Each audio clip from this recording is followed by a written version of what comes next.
Hello and welcome to Wild Finds, where I'm searching thrift stores for mostly media items. I do buy other stuff too, but I enjoy media and it's pretty easy to find out at the thrift stores. So let's see what they got up in here. And here we are. What I like about this store is all the media is super cheap, 5 for $1. But what I don't like is they use these bins, and I searched through these about, I don't know, maybe 6 weeks ago. So I don't really want to look through this whole thing again. But what's this, Animal Crossing? I guarantee you it's not in here. And no, of course not. But for 20 cents, it is worth buying, case only. Sometimes things like this resell, and if I ever do come across the game without the case, I'll have it. So let me go ahead and look through these a little bit. I'm not going to film me looking through every single item. I do see this right here, the Order, Heath Ledger. I got the DVD of this somewhat recently, and here's the tape. And these blue colored VHS seem to be exclusive to Blockbuster. I find these all the time. I had a Freddy Got Fingered one that was really cool. And okay, I'll let you know what I find here. And found these VHS here, some horror ones, and these are basically the least desirable horror you could find. But for the price, I'm gonna grab these. And okay, look through the DVDs, and I'm glad I got here early because there's a guy over there who's always here every single time I come. So I beat him, just by a couple minutes, and was able to grab a bunch of good stuff. There might be stuff I'm missing out on, and unfortunately with like a whole group of people over there, it makes it hard to film. But this is what I did grab. There was some Blu-rays, Zulu Dawn, and I think this is a sequel to a movie called Zulu, which I've never seen before. But obviously anything with the Severin label I'm gonna grab. And then some like old movies here, The Lodger, The Long Goodbye. This looks to be from the 80s, The Bedroom Window with Steve Guttenberg, a Betty Davis movie. This old TV show, Steve Canyon. Criterion one, Island of Lost Souls. Another Criterion, Hopscotch. Older movie called Atlantic City, Towards the Unknown. These midnight movie ones right here. Now this one right here I actually had found at the Dollar Tree before, surprisingly. Another old one, Death Rides a Horse. I just wanted to show this one. This is a great Western. It would be awesome if they remastered this movie. You always find this on like this cheap DVD label here. Here's a James Belushi movie I've never heard of before, Traces of Red. Now this one here looks really obscure. It's called Ouch Television, My Brain Hurts. And it has a rave review from Johnny Knoxville. Interesting there. This Western right here is still brand new, TV show. We got a Richard Dean Anderson movie called Firehouse. It's an Asian DVD. I've never heard of this before ever. Adventures in Babysitting. I've been wanting to rewatch this. So yeah, there you go. The Malta Story and Foxes. Now I picked up the VHS of this a few months back, and I really like the movie, and it seems like the DVD is kind of hard to find, so I'll upgrade right there. Very nice, very nice. And okay, so I did all right in there, found some good stuff. Very happy with some of those finds. This past month though has been a little slow as far as thrifting goes, but I did get some footage, and let's watch that now. Okay, so back at this thrift store here, and they got a bunch of kids VHS donated, and some interesting ones here. Like, I thought these ones might have some value because I've never heard of it before. Monster by Mistake. But these don't really seem to be too in demand. But this one here seems to be halfway decent. A lot of times Nick Jr. stuff can be hard to find. So I'll grab this one. There's no sale going on this week, so these are $1 each. There's other cool ones here I think I'm gonna pass on, but just kind of cool to show, like Pinky and the Brain and like Tiny Toons and stuff. But there's a whole bunch of these author ones, and for whatever reason author stuff can be pretty valuable, and a ton more author ones at the bottom of the box here too. And more VHS over here. They got these Rugrats ones that are pretty cool. like how the tapes are orange on some of these. Nice. And wow, I remember this show from when I was a little kid. Here Comes the Littles. And it was these little people who lived in the walls. This is awesome. Seems to be their first feature film. I didn't even know they had a film. And stuff like this that could be valuable because it's probably not on DVD, but whether it's valuable or not, I'm still gonna buy it. And okay, got all the author ones down here. Now I actually used to be friends with a dog named Author, which is kind of interesting. I also got Here Comes the Littles, Little Bear Campfire Tales, and then all the Rugrats. So today at the Goodwill bin store here, and found some good items here. A Sonic Spinball Complete. That's a game I used to like, but it was very hard. I could never beat it. We got a Diablo here, and It's Alive remake. This probably isn't very good, but I'll check it out anyways. We got a bunch of Charlie Chan DVDs here. Now, these wouldn't come out in modern times. This definitely looks like it's racist. We got some hats here. Donald Duck socks. And a couple albums, Paul McCartney. And okay, back at this thrift store here, and I found a movie I've been looking for, The Slammin' Salmon. I only first heard of this maybe 3 or 4 months ago, and I heard the movie's just alright, but Michael Clark Duncan gives like a crazy unhinged performance in this, so very happy to check it out. It's by the directors of Super Troopers, and yeah, good find there. Oh yeah. So okay, didn't find too much in there. I figured it would be easier just to show it all at once instead of break down the clips individual. And this is what I grabbed from in there. The DVD, we showed this. And I also found some books here. Fallout 76 Strategy Guide. This textbook, which seems to have a little bit of value. And then a bunch of programs here. This one for Star Wars in concert. That's kind of funny right there. It'd be interesting to see Star Wars in concert. And this one seems really weird. Marvel Universe Live. Yes, don't really know what that would be like. And also, of course, we got Wicked right here. And I'm not the biggest musical fan, but I would love to see the Book of Mormon live. I never have. And yeah, obviously created by Trey Parker there. And it looks to be really funny. And yes, that's what I found at this stop. And okay, back here at the Goodwill bin store, and found some somewhat interesting items, like this book right here, 30,000 Years of Art. And this thing is huge. It weighs like 25 pounds or so. And what's funny is the books are 59 cents for hardcovers. So this one right here will cost the same amount as this one right here. And I also got a softcover one about Pogs, and there's nothing more 90s than Pogs. Very nostalgic here. Very nice, very nice. And I also found a Camp Crystal Lake women's hockey jersey. That's kind of cool right there. And I also thought these were items, these hats back here. And attached to some of the hats are these pieces of paper. And it seems these come from the SeaWorld Lost and Found.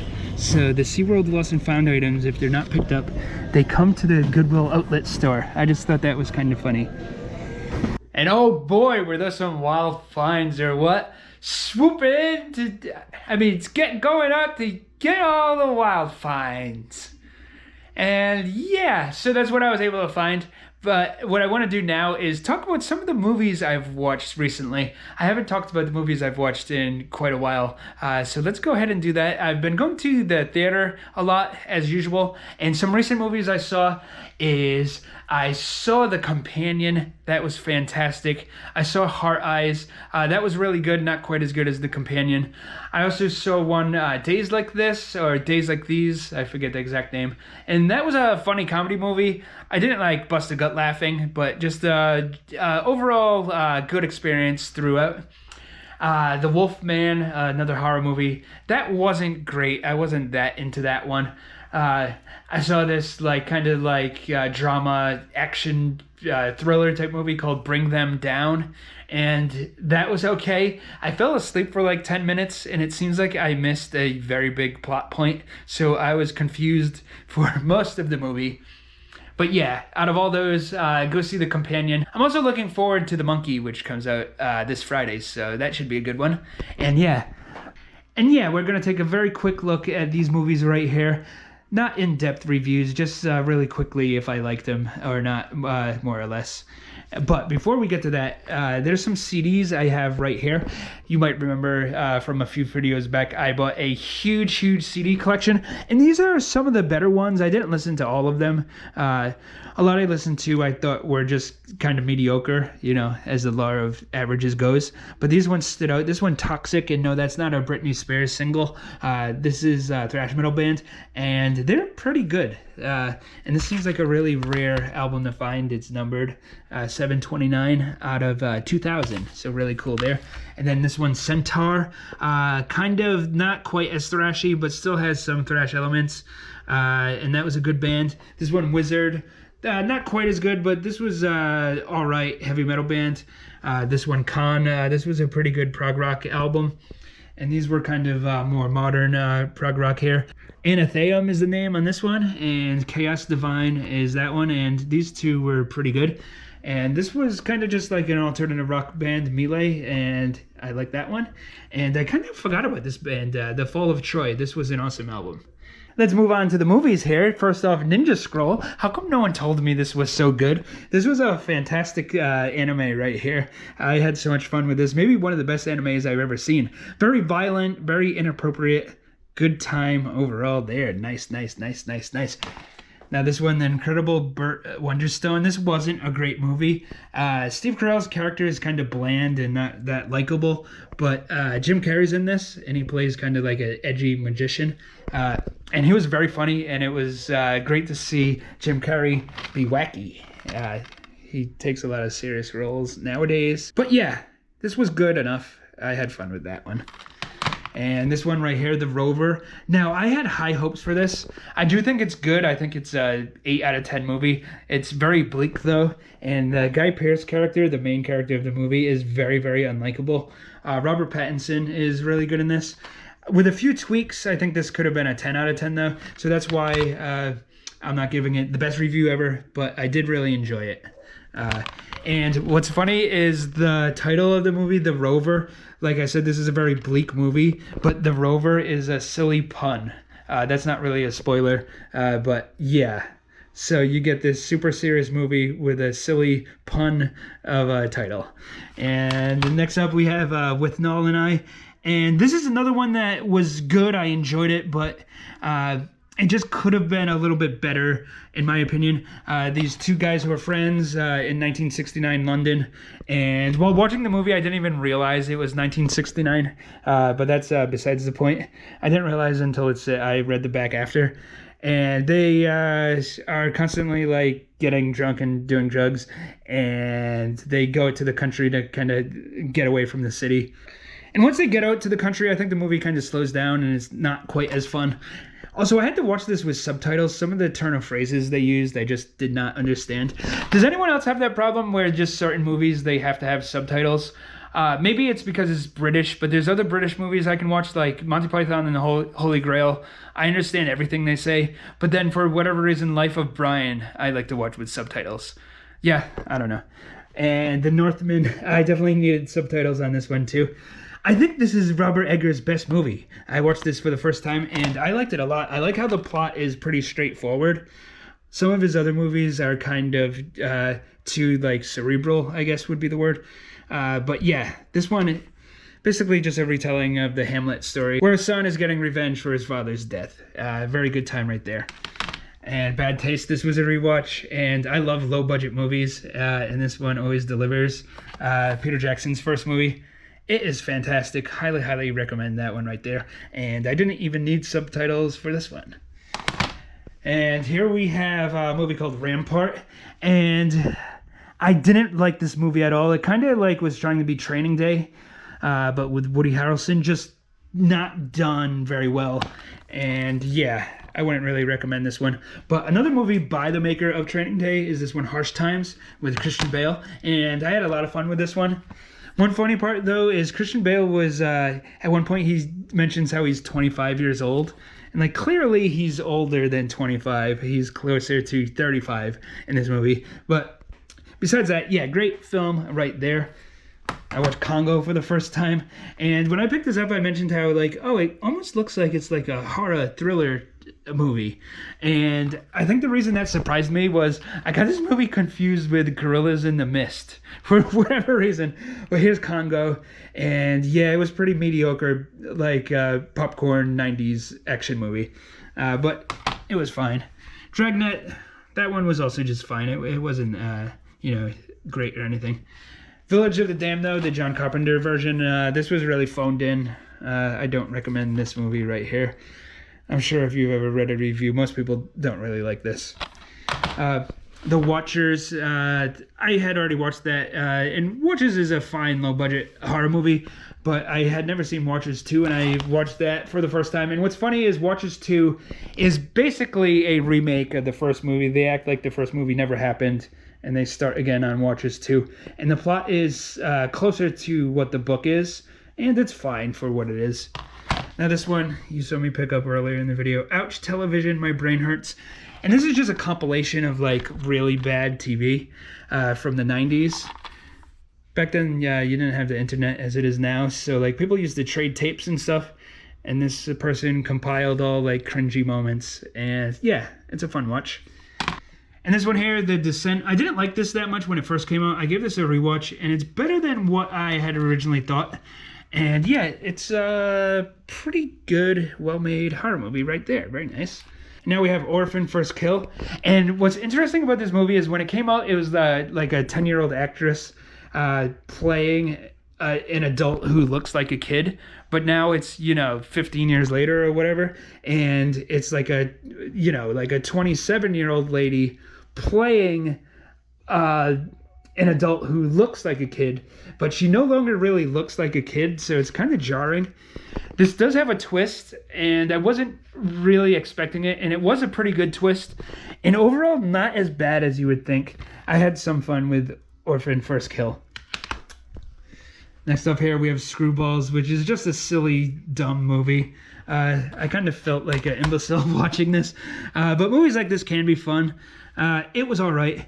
But a better movie, in my opinion, that's very similar, National Lampoon's Senior Trip, is just overall a lot funnier and more entertaining and just a better made movie than Screwballs. I had fun rewatching Senior Trip.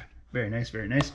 Winter's Bone with Jennifer Lawrence. This is like a thriller. Jennifer Lawrence, her father is kind of like a deadbeat, and he gets murdered, but like no one knows where the body is, but she has to uncover the body so that their house doesn't get taken away for whatever reason. They're not going to get insurance money without the father's body. That's not really a spoiler. That all happens in the first 10 minutes. So she has to go around the town and like convince people to give up the remains of her father. And it was a pretty good movie. I had fun watching this one. So yeah, recommend that one. Winter's Bone. Now this is a completely unnecessary remake right here. River Wild. Not really a remake, more like just a retelling. Totally different characters and stuff. Surprisingly though, it wasn't that bad. I think sometimes I'm a little bit too lenient on movies. I just go, yeah, it was alright. But yeah, I got some entertainment out of this one. And here we got the Errol Morris collection. Now I had mentioned that Gates of Heaven. I had found that one just to be a little bit boring. And I went ahead and I watched Vernon, Florida. And that's a 60-minute documentary about this, like, backwater town in Florida called Vernon. And all the kooky characters who live there. And there's basically no plot. It's just elderly men rambling on and on, basically. And I didn't really like this movie either. But his movie, The Thin Blue Line, is fantastic. This is really groundbreaking for its time. It's about in 1975, a guy is accused of shooting a police officer. And he's framed, and like when you watch the documentary, obviously he's framed. And this uses reenactment footage, which is kind of like one of the first times they ever did that in a documentary, as far as I'm aware. And yeah, it's just really, really well done. Riveting stuff right there. So I do recommend this one, The Thin Blue Line. And the documentary was actually so well done that the guy who was wrongfully accused, a few years later, he ended up getting released from prison because of it. And more movies here. The Year Without a Santa Claus. Now, this isn't one I watched growing up, and it was pretty good, but an even better movie that I watched on YouTube was Santa Claus is Coming to Town. So definitely, once next Christmas rolls around, watch Santa Claus is Coming to Town, and if you like that, maybe watch The Year Without a Santa Claus too. Here we got a gnome named Norm, and I had high hopes that this would be horrible, but I was let down because it was actually a little bit better than I thought it would be, if that makes any sense at all. It was just like kind of whatever, like kids movie. I was hoping it would be more absurd. Yeah, but I got some enjoyment out of this one. A gnome named Norm. Now this one, Stakeout, was pretty good. It had a little bit too much romance in it, which kind of dragged it down for me a little bit. But overall, a good time right there. And now the next one, Morgan Stewart's Coming Home. And if you couldn't guess, that name is obviously trying to capitalize on Ferris Bueller's Day Off. And I think for that reason, a lot of people give this a bad review. But it's actually not that bad of a movie. I've said this many times, but I want to watch like every 80s and 90s comedy. And this was like right in the middle. It was better than a lot of other comedies I've seen, but obviously not like the best. And now this next one's going to be a little bit hard to talk about because of YouTube's terms of services, but deep in the heart is about this girl right here. She gets assaulted. Are you even allowed to say that? YouTube is so strict. But yeah, so something happens to her and she wants to get revenge. And it's a very, very uncomfortable movie. I realize most movies like this are, but this kind of just like really like is uncomfortable to watch at certain points. And the revenge isn't overly like violent or anything. This almost seems like it could be a made-for-TV movie. But overall, this wasn't a bad movie. It was all right. It seems to kind of be forgotten about nowadays. I think it also has an alternate title called like Can Gun or something. I kind of forget. And now this next one, The Illustrated Man. And I don't think there's ever been a case of me like, oh, this movie's pretty good. And then just instantly, oh, no, I hate this. I hate this movie. So it was going along just fine. The Illustrated Man meets a guy on the side of like a pond, and he's doing the typical anthology movie like wraparound thing where he's gonna like start telling his stories about his tattoos, and there's 3 different stories. But what's weird is the opening like wraparound thing, which usually is 5 minutes long, is like a half hour. But I enjoyed that part of the movie. But then once it got into the actual like anthology stories, I instantly was like, oh, this is corny and bad.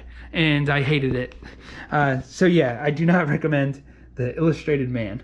Based on Ray Bradbury's stories, I should have said that to start off with, who is a good science fiction writer. But yeah, this movie just isn't good at all. Now this one, Zone Troopers, obviously isn't considered like a masterpiece, but good cheesy sci-fi in this one right here. They're fighting in World War II, and they have help against the Nazis from aliens. Very nice, very nice. And now this one here, Ruckus. This is basically like the same plot of Rambo First Blood. And it came out before the movie First Blood, but it didn't come out before the book First Blood. So this obviously seems to be inspired by the book, but not the movie. And like I said, it's like First Blood, but it's like mixed with like Dukes of Hazzard. So it's a much like more kind of upbeat and silly movie than Rambo is. But I do recommend this one right here. This was a fun time. But I don't recommend Billy the Kid versus Dracula. This is everything I don't like about like cheesy westerns and cheesy old horror movies. And it wasn't like scary or suspenseful and didn't have good action and wasn't really worth watching. The only good part is it's only 75 minutes long, so I guess it has that going for it. This one right here, Death Sentence, is just a little bit too absurd. It is pretty good though, but some of the things that happen are just so far-fetched. And this one right here, Nonstop, I was very concerned with this movie that it was just going to go in some dumb direction, but luckily it doesn't. Like, it tricks you into thinking that it's going to go a certain way, and it doesn't.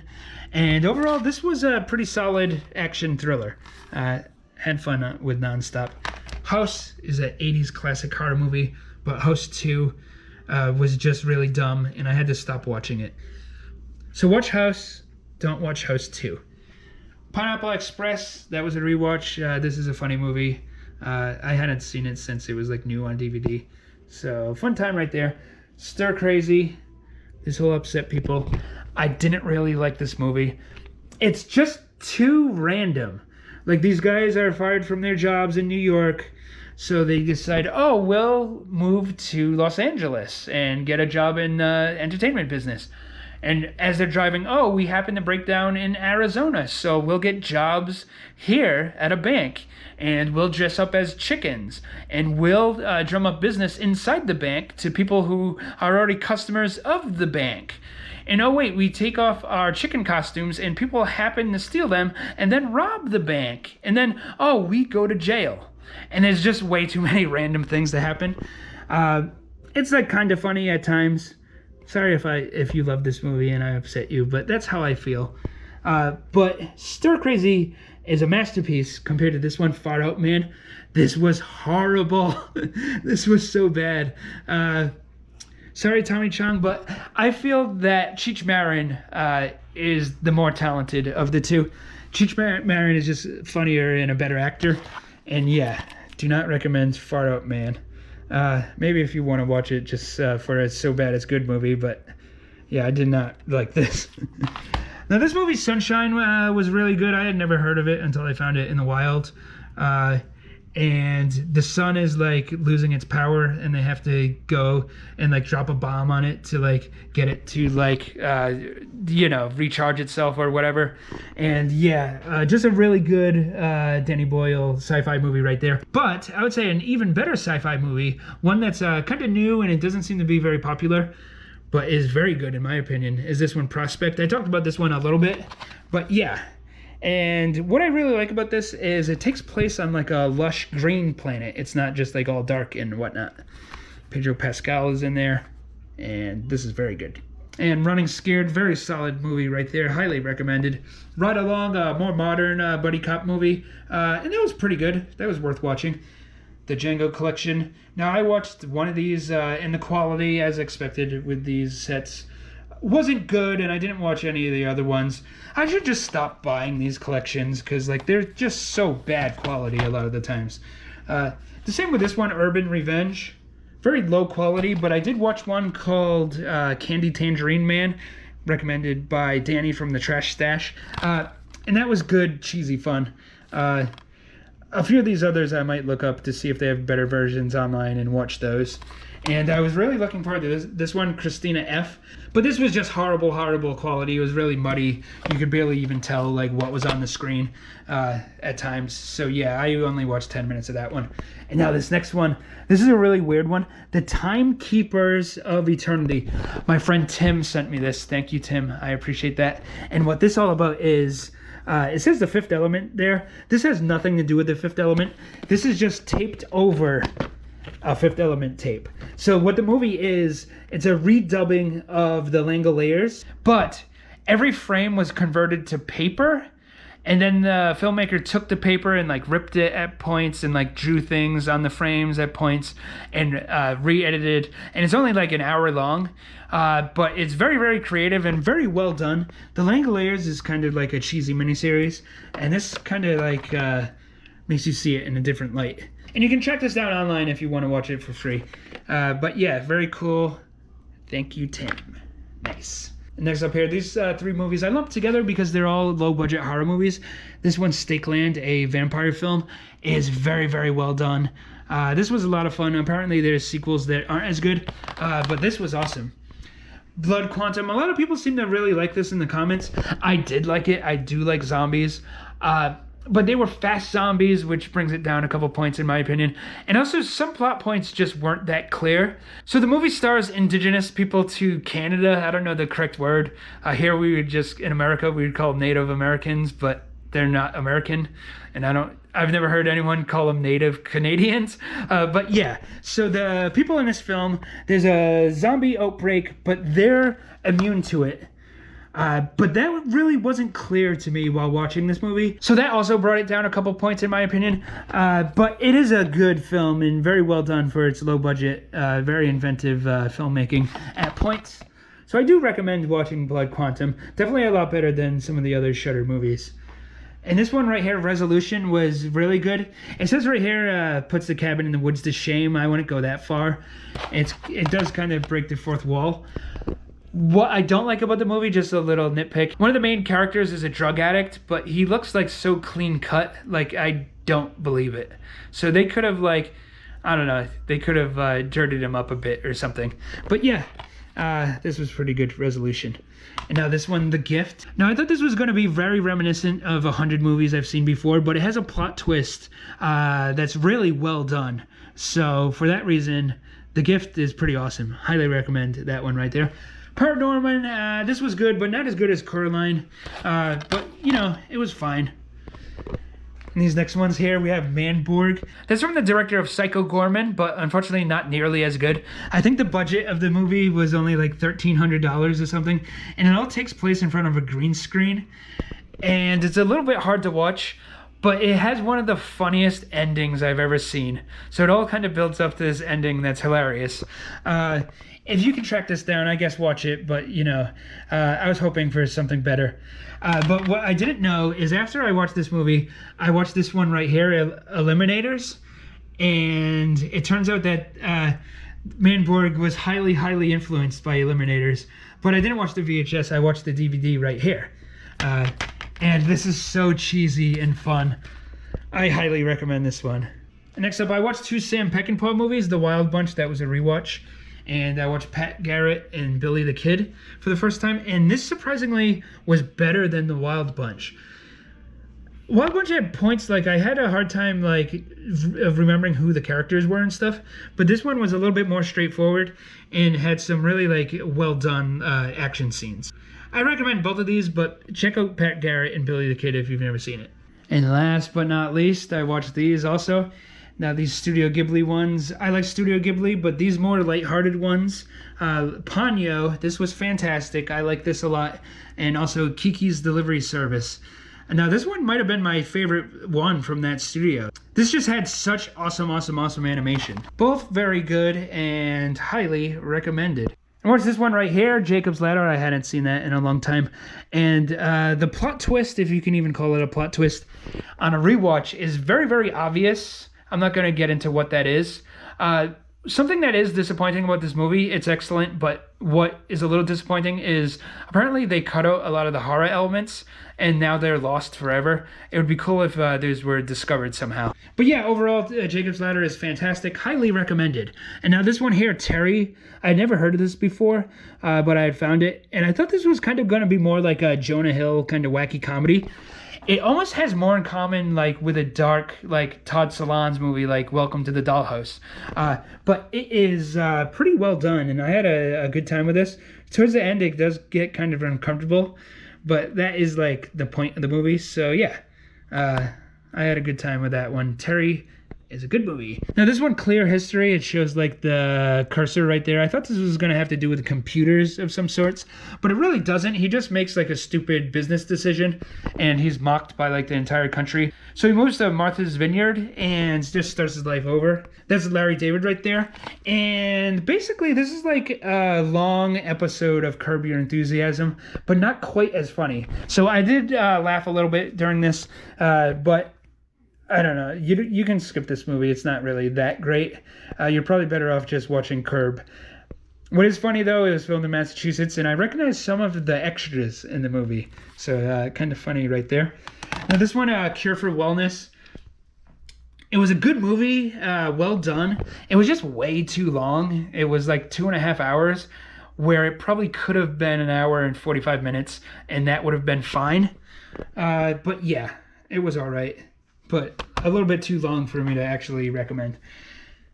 11/22/63, miniseries from Stephen King. And yeah, this was not as good as the book, obviously, but it was pretty well done. And I like that right there. Now we're going to get into a bunch of action movies. Rewatch Hard Target. That's a great Jean-Claude Van Damme movie. And directed by John Woo. So... And it was when John Woo was, like, still doing really good movies. So, yes, highly recommend Hard Target. Also recommend Sudden Death. A lot of people like this because it's a little bit more violent than his average movie. it has like kind of like horror elements slightly, kind of like slasher movie elements, just very, very slightly. It's an action movie still. But yeah, that was a fun rewatch. Ninja Turf, watched this for the first time. Cheesy movie right there. I had fun with that one. Master of Flying Guillotine, rewatch. Very good, one of the better kung fu movies out there. He uses the flying guillotine to decapitate people. It's just so funny to watch. Love this movie right here. Hero and the Tiger, kind of more like standard drama movie by Chuck Norris. And it was a little slow. It's not his best movie. He definitely has better ones, but this was okay. Return to the 36th Chamber, a sequel to the 36th Chamber of Shaolin. What's kind of weird is it's the same character from the first one, but he's playing a completely different character. But it's okay. Not as good as the first one. And this one right here, The Return of the Five Deadly Venoms. A little bit confusing title because it's not a sequel to the Five Deadly Venoms. It just has the same actors as the Five Deadly Venoms. I guess the Five Deadly Venoms was so popular, they just decided to name this one, originally called Crippled Avengers, The Return of the Five Deadly Venoms, to get people to go to the theater. And this was really good too. We got more back here. Kickboxer. Now this is... all 5 movies, and I actually watched all 5, and I do not recommend doing that because it kind of falls off by the 4th one, and the 5th one is just like horrible. But 1 and 2 are really good, and 3 is all right. And I like movies like this. What's funny about Kickboxer is Jean-Claude Van Damme had already made Bloodsport, so Kickboxer itself was already like slightly a step backwards, but these are pretty good. And what's also funny is they have a sequel to Bloodsport that's kind of hard to find a DVD, so I watched it on YouTube, and that was pretty good too. So I recommend Bloodsport 2 if you can track that down. Next up here we have Best of the Best, kind of more inspirational martial arts movie, not quite as violent and bloody, but this is pretty good. And I had said before when I found this one, Only the Strong, that it seemed like a ripoff of that, and I guess that wasn't a fair comparison because they are very different. This one uses a kind of strange kung fu style where they're like dancing the whole time. It's kind of like a character from the game Tekken, if anyone knows what I'm talking about. But this was pretty good as well. These were just a little bit too like inspirational for my taste. But they were much better than this one, Blood Fight, which is an obvious ripoff of Bloodsport. It even has the same actor from Bloodsport. This wasn't very good. It was okay. I watched a couple of the Jet Li movies here. Fist of Legend, that was pretty good. And then this one, The Enforcer, kind of had like weird like plot holes. Like he played an undercover cop, but his family didn't know he was a cop. Like, how does that even make sense? How would that ever happen? But both of those were okay. And I didn't watch Tai Chi Master yet, but I might get around to that one. And this one, The Blade, I was disappointed in this one. I had read like really good reviews, so I actually ordered this one online. And yeah, it just wasn't great in my opinion. The last fight scene is good, but besides that, kind of overrated right there. And this one right here, Chocolate, had very good fight scenes, but the scenes that didn't involve fighting were horrible. Very, very like cringeworthy, awful.